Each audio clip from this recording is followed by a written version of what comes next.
Hello and welcome to PepperAmmy's Kombucha video. In this video I will show you how to make around 4 litres or 1 gallon of kombucha. Kombucha is a simple fermented sweet tea made with something called a scoby, which is a symbiotic colony of bacteria and yeast. I will come back to this later on. It is very simple to make. First we want to make like an Englishman and start with a nice strong cup of tea, around 1 litre. You can use many teas for kombucha, but do your research as some tea can harm the scoby if it is flavoured or contains oils. Stay away from Earl Grey and decaf teas. I'm using 2 tablespoons of loose organic pure black tea and brewing it in around 1 litre or 1/4 of water. I'm using bottled water, but you can use filtered tap water as well. We want to allow this to brew for around 5 to 10 minutes. And then add around 1 cup or 200 grams of sugar.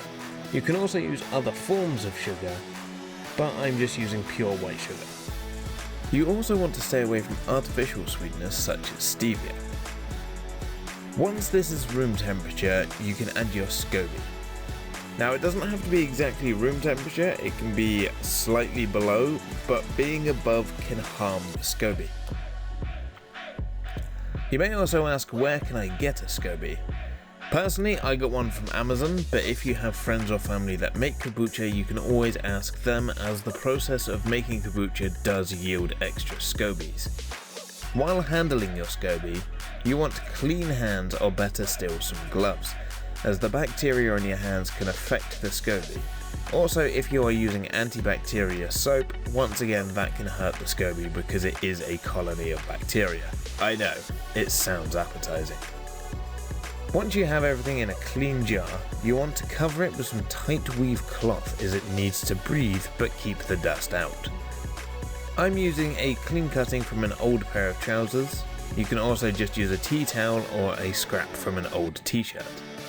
We want to attach this to the top with some rubber bands.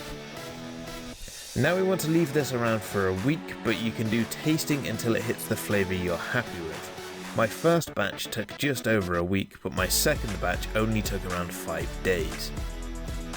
Once your kombucha is ready, you can drink it straight away or go into the second fermentation to make it carbonated and add lots of different flavours.